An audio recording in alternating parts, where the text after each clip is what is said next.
Mushroom biryani, ಕಬಾಬ್ combo, ನೀರು dosa, mushroom biryani.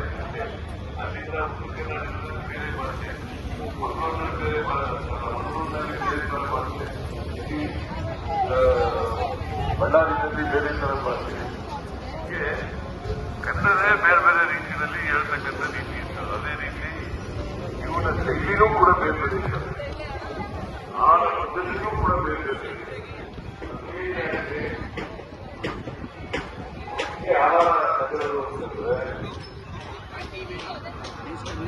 ಆಹಾರ ಹೆಂಗಿರ್ಬೇಕಪ್ಪ ಅಂದ್ರೆ ಸಮತೋಲನವಾಗಿರ್ತಕ್ಕಂಥ ಆಹಾರ. ಸಮತೋಲನವಂತ ಆಹಾರ ತಗೊಂಡ್ರೆ ಆರೋಗ್ಯ ಚೆನ್ನಾಗಿರ್ಬೇಕು ಅಂತ ಕುಡಿಯೋದ್ರಿಂದ ದಿನದ ಕುಡಿಯೋಕೆ ಮಾಡ್ಕೊಂಡು ತಿನ್ನಕ್ಕಾಗಲ್ಲ, ದಿನ ಕೋಳಿನೇ ಮಾಡ್ಕೊಂಡು ತಿನ್ನಕ್ಕಾಗಲ್ಲ. ಮಡಿಕೆ ಬಿರಿಯಾನಿ ನಿಮಗೆ ಗೊತ್ತಿರಬೇಕು ಅನ್ನೋಕ್ಕೋಸ್ಕರ ಇವೆಲ್ಲ ಆಹಾರ ಮೇಳ ಮಾಡಿ ಜನರಿಗೆ ಪರಿಚಯ ಮಾಡತಕ್ಕಂಥ ಮಾಡ್ತಾ ಇದ್ದೀವಿ. ತೋರಿಸಿದ ಆಹಾರ ಮೇಳವನ್ನು ಉದ್ಘಾಟನೆ ಮಾಡಿದ್ದೀನಿ ಅಂತ ಹೇಳ್ತಾ, ಈ ಸಾರಿ 11 ದಿನ ಇರ್ತದೆ. ಇವತ್ತಿನಿಂದ 11 ದಿನ. 2ನೇ ತಾರೀಕು ಜಂಬೂ ಸವಾರಿ, 2ನೇ ತಾರೀಕು 22ರಿಂದ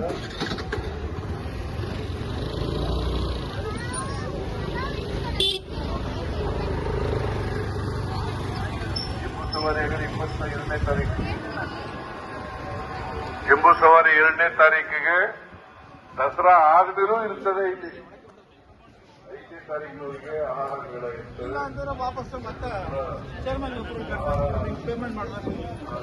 ಮಾಸಲ್ಲಿ ಏನ್ ಮಾಡ್ತಾರೆ ಅದನ್ನು ಸಬೀರಿ ಸಂಭ್ರಮಿಸಿರಿ.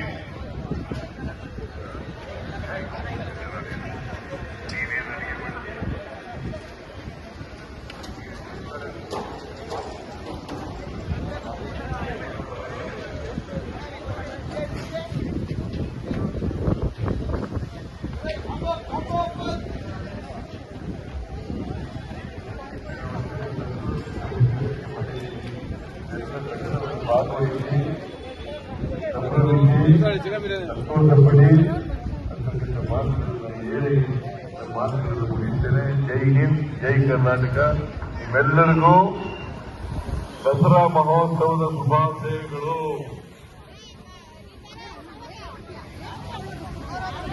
ಧನ್ಯವಾದಗಳು. ಸನ್ಮಾನ್ಯ ಮುಖ್ಯಮಂತ್ರಿಗಳು ನಮ್ಮ ಕಾರ್ಯಕ್ರಮವನ್ನು ಉದ್ಘಾಟಿಸಿಕೊಟ್ಟಿದ್ದಾರೆ. ಅವರಿಗೆ ನಮ್ಮ ಆಹಾರ ಮೇಳದ ಸಮಿತಿಯ ಪರವಾಗಿ ಹೃತ್ಪೂರ್ವಕ ಧನ್ಯವಾದಗಳು. ಹಾಗೂ ಸಚಿವರು ಶ್ರೀಯುತ KH ಮುನಿಯಪ್ಪರವರಿಗೆ ಹೃತ್ಪೂರ್ವಕ ಧನ್ಯವಾದಗಳು ಹಾಗೆ ಅಭಿನಂದನೆಗಳು. ನಮ್ಮ ಆಹಾರ ಮೇಳದ ವತಿಯಿಂದ ಅವರಿಗೆ ಅಭಿನಂದನಾ